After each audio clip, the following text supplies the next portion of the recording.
Hello বন্ধুরা, আজকে শেষ দুটো পয়েন্ট করাবো। যে স্পেশাল ইম্পর্টেন্ট কিছু ফিচার করাচ্ছিলাম এমএস ওয়ার্ডের, শেষ দুটো ফিচার করাবো। শেষ মানে এখানে শেষ না, আমার এইটার শেষ। এরপরে তো এমএস ওয়ার্ডের আর এখনও অনেক কিছু করার বাকি আছে, অনেক কিছু দেখানোর বাকি আছে, সেগুলো এক এক করে দেখাবো। কিন্তু এই সিরিজে যেটা 10টা পয়েন্ট আমরা করে রেখেছিলাম, 1 2 3 4 এখানে, আর এখানে 5 6 7 8, তারপরে এই বাকি আছে এইটা। তো এইটাকে করিয়ে নিই, তারপরে পরের গুলো তো আবার করাবো, কোনো চিন্তা নেই। এখানে হচ্ছে 9 নম্বর পয়েন্টটা হচ্ছে গ্রাফিক্স। গ্রাফিক্স কি বলেছে? It provides the facility of incorporating drawings in the documents which enhance their usefulness. এটা আমাদের ইনকর্পোরেট করতে, কোনো ড্রয়িং ইনকর্পোরেট করতে সাহায্য করে। কোথায় না, ডকুমেন্টের মধ্যে। আমরা যে এই ওয়ার্ডে ডকুমেন্ট এখানে করছি, এই ওয়ার্ডের মধ্যে কিছু এখানে ডকুমেন্ট করছি, সেই ডকুমেন্টের মধ্যে কোনো ড্রয়িংস ইনকর্পোরেট ঢোকাতে সাহায্য করে। এবং আমরা ঢোকাবো কেন না, সেই যে টপিকটা আমরা বানাচ্ছি বা যে ডকুমেন্টটা আমরা বানাচ্ছি, তার ইউজফুলনেস, তার ব্যবহারিক দিক থেকে সেটা যাতে আরও ভালো হয়, সেইটা জন্য আমরা এটা করি। আর 10 নম্বর পয়েন্টটা একসঙ্গে দুটো দেখিয়ে দেবো, সে আগে পয়েন্টটা বলে দিই। Object linking and embedding. It is a program integration technology that is use to share information between programs through objects. অবজেক্টের মাধ্যমে একটা ইনফরমেশন শেয়ার হয় এখানে। অবজেক্টস কী ধরনের? Object shapes entities like charts, equation, video clips, audio clips, picture etcetera. তো এই দুটোই মোটামুটি কাছাকাছি আছে, সেই জন্য দুটো আগে দেখিয়ে নিলাম, তারপরে এখানে দেখাবো। তো ধরো ওয়ার্ডের এখানে আমি কোনো একটা, এখানে আমাদের অলরেডি কিছু টাইপ করা আছে এবং সেই টাইপ রিলেটেড ছবি বা পিকচার আমরা এখানে ঢোকাবো, বা রিলেটেড না হলেও অন্য কিছু হয়তো আমরা সেই টপিকটাকে আরও বেশি জিনিসটা সুন্দর করতে ডকুমেন্টের মধ্যে কিছু ছবি ঢোকাবো। তাহলে কি হবে, ইনসার্টে যাব এখান থেকে, এই যে এখানে হোমের পাশে ইনসার্ট আছে, ইনসার্টে যাব, এই দেখো এখানে পিকচার। এই পিকচারে যদি ক্লিক করি, এখানে দেখো পিকচার এখানে ইনসার্ট হবে। এই যে পিকচারটা সিলেক্ট করলাম, কোথায় আছে সেই পিকচারটা, আমরা সেখান থেকে পিকচারটাকে সিলেক্ট করে এখানে পিকচারটা ইনসার্ট হয়ে গেল। আরেকবার দেখাই, ইনসার্টে যাব, পিকচারে যাব, পিকচারে গিয়ে কোথায় আমাদের পিকচারটা ইনসার্ট আছে সেখানে সেই পজিশানে যাব, সেই পজিশানে গিয়ে সেই পিকচারটা সিলেক্ট করে ডবল ক্লিক করলে এই পিকচারটা এখানে ঢুকে গেল।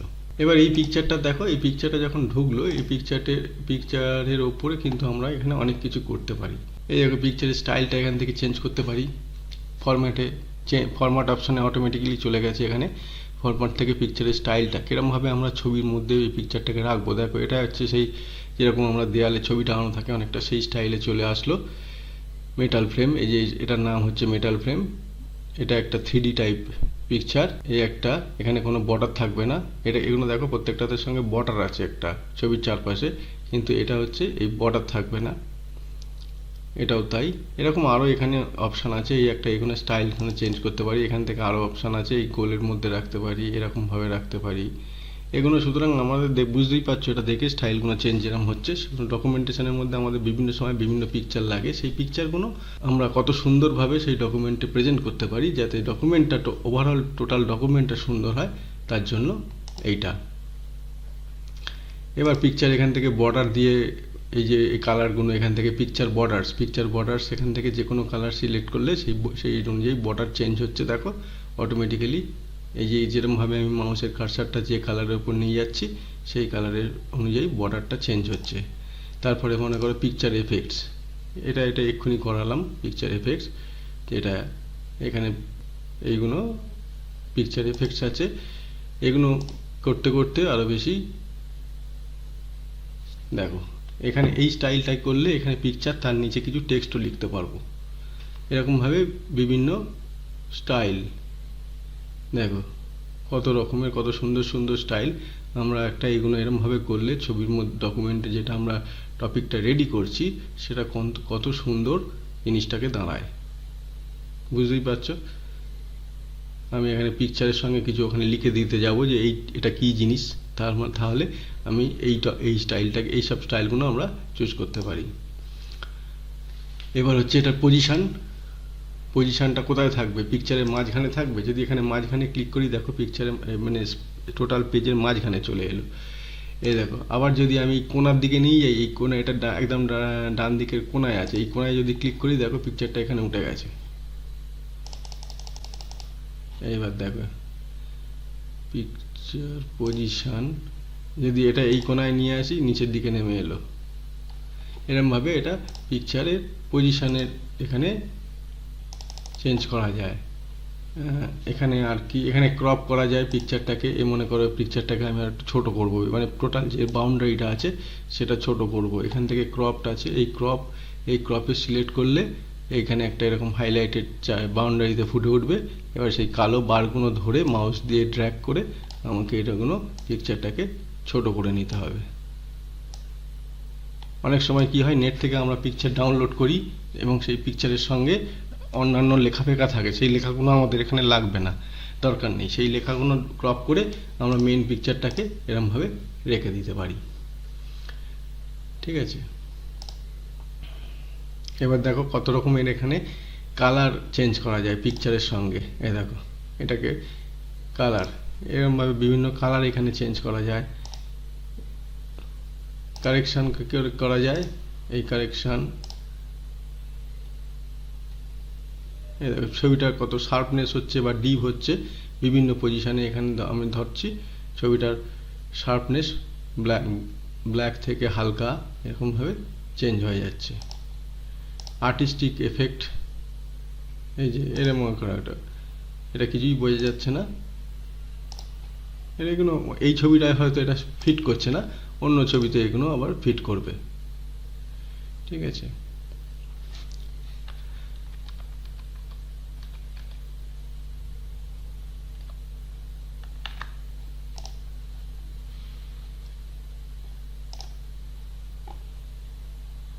পিকচারটা কম্প্রেস, এখান থেকে কম্প্রেস করা যায়, ছোট করা যায়। চেঞ্জ পিকচার, এখান থেকে পিকচারটা আমাদের নেওয়া ভুল হয়ে গেছে, তাহলে চেঞ্জ করা যায়।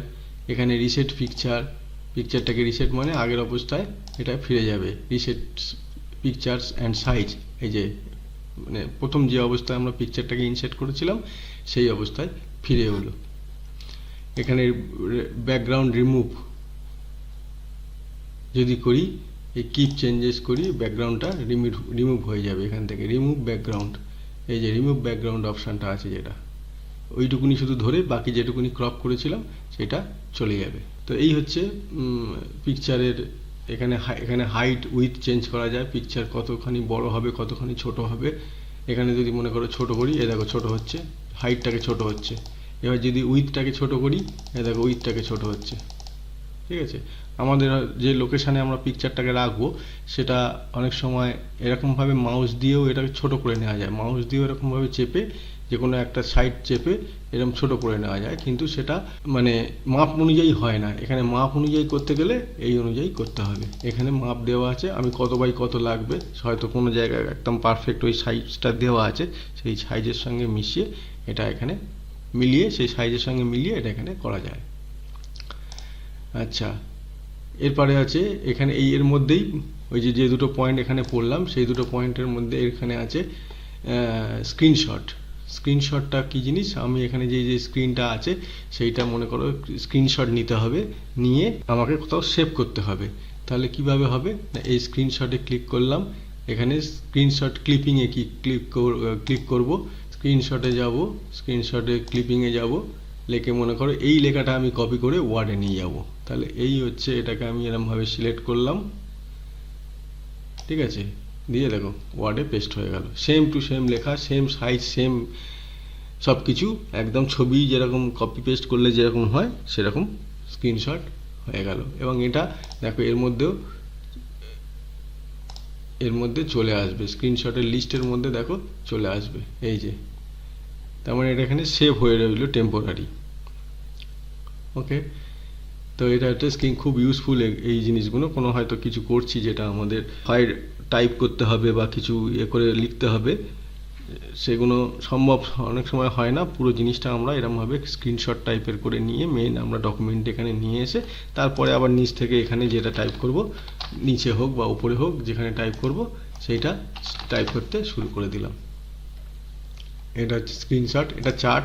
এই চার্টটা তোমরা এক্সেলে ভালো করে এটা বোঝাবো। এই চার্টটা এক্সেলের খুব এটা ফাংশন, মনে করো এই চার্টে ক্লিক করলাম, দেখলে চার্টটা চলে এলো। এবার এখানে আমরা যদি লিখি যে কতগুলো কোনো একটা কিছু ক্যাটেগরি অনুযায়ী, মনে করো মেল, মেল কতগুলো আছে এখানে, মনে করো 50, ঠিক আছে।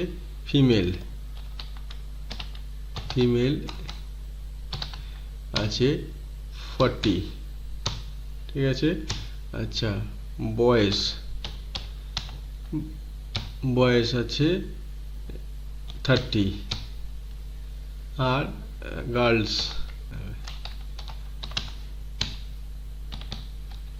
দেখো। তাহলে এই চার্ট অনুযায়ী এখানে আমরা বুঝে যাই যে এখানে 50 লিখেছি। এই তাহলে এক্সেলটা এখানে ধরো অনেক বড় চার্ট, এটা এক্সেলে আরও ডিটেলসে বললে বুঝবে।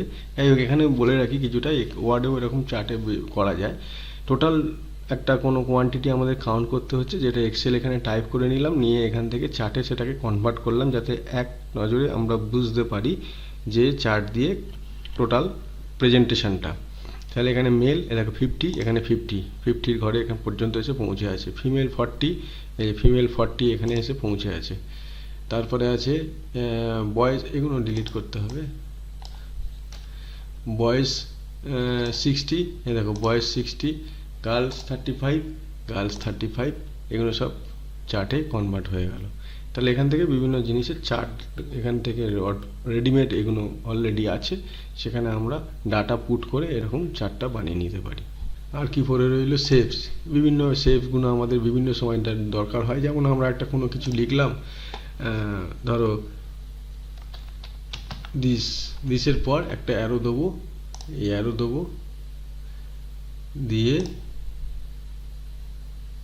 এখানে ধরো একটা অ্যারো আঁকবো, এঁকে আবার এখানে একটা কিছু, এই অ্যারোর পর এখানে একটা কিছু একটা লিখলাম।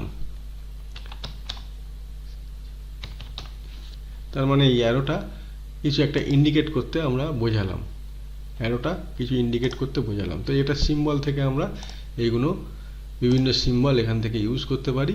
দেখছো প্রচুর সিম্বল এখানে আছে, ডাউন অ্যারো, আপ অ্যারো, এইসব বিভিন্ন জিনিস আরও আছে। এইখান থেকে এইসব সিম্বলগুলো আমরা এই ডকুমেন্টে করার সময়, লেখার সময়, ডকুমেন্ট তৈরি করার সময় আমরা এগুলো ইউজ করতে পারি। তো টোটাল এইখানে এই জিনিসগুলো এখানে পাওয়া যায়। ইনসার্টের মধ্যে ইলাস্ট্রেশন পার্টে এগুলো টোটাল পাওয়া যায়। আগের এগুলো তো টেবিল কভার পেজ, এগুলো এটা পরে বোঝাবো।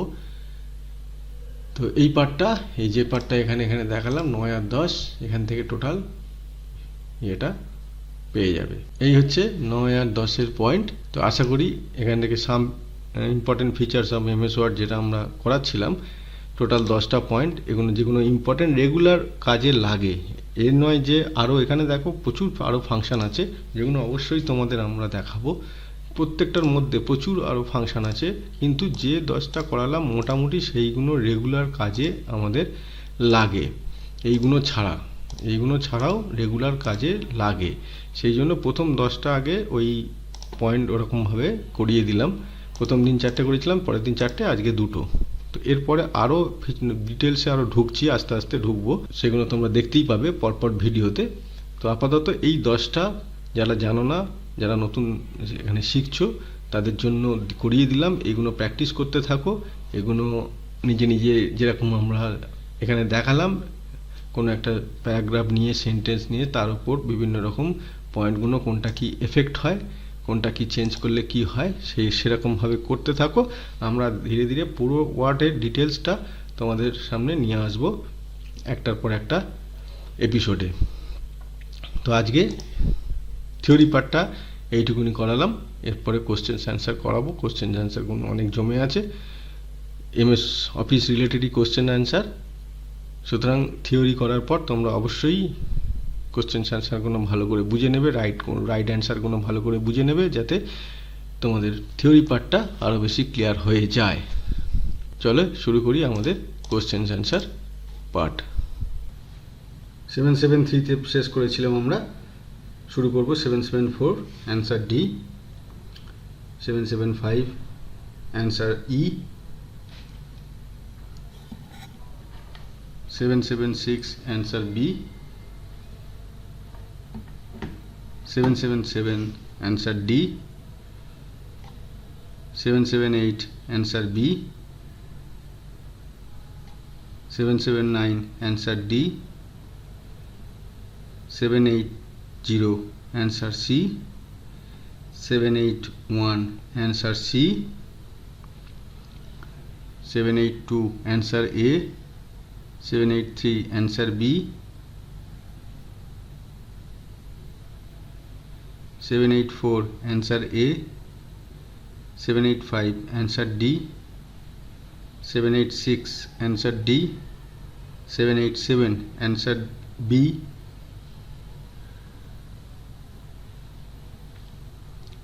788 answer E, 789 answer B, 790 answer C,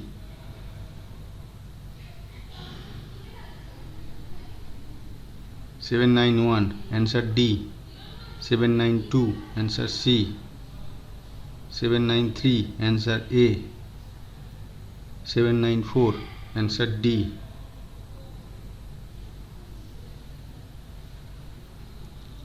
795 answer B, 796 answer C,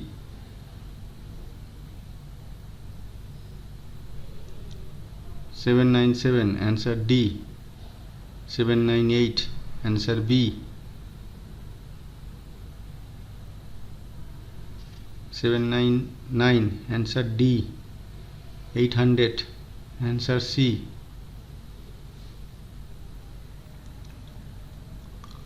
801 answer A, 802 answer C, 803 answer E, 804 answer A, 805 answer C, 806 answer C,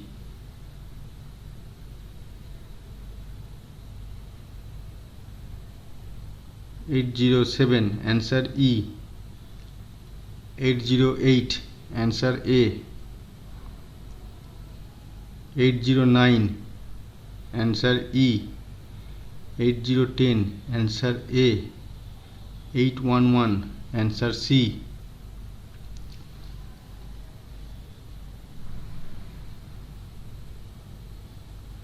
812 answer B, 813 answer C, 814 answer A, 815 answer A, 816 answer C,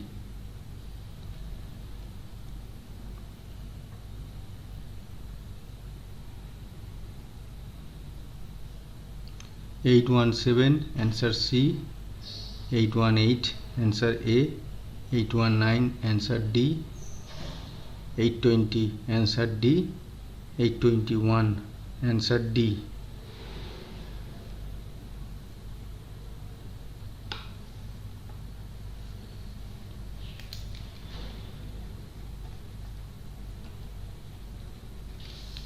তাহলে আজকে 821 পর্যন্ত করাবো, এর বেশি আর করাচ্ছি না। তো যেটা থিওরিতে করালাম ওয়ার্ডের যে টপিক তার সঙ্গে এই কোশ্চেন অ্যান্সারগুলো অবশ্যই প্রতিদিনকার মতো রিভাইজ করে নেবে, দেখে নেবে অ্যান্সারগুলো, কারেক্ট অ্যান্সারগুলো, এবং টপিকের সঙ্গে যেগুলো পড়াচ্ছি সেখানের সঙ্গে মিলিয়ে নেবে। ঠিক আছে, আজকে এই পর্যন্তই বন্ধুরা। পরের দিন আবার নতুন টপিক নিয়ে আসবো এমএস অফিসের। আজকে এই পর্যন্ত, থ্যাংক ইউ। তো বন্ধুরা আজকে এই পর্যন্তই, পরের দিন আবার ফিরে আসবো এর পরবর্তী এপিসোড নিয়ে, নতুন ভিডিও নতুন টপিক নিয়ে। তো আজকে এই পর্যন্তই। যাওয়ার আগে যেটা বলি প্রতিবার, আজকেও বলি যে আমাদের চ্যানেলটা সাবস্ক্রাইব করুন, আর ভিডিওগুলো পছন্দ হলে লাইক করুন, এবং সেই সঙ্গে বন্ধুবান্ধব চেনাশোনার মধ্যে শেয়ার করুন। Thank you.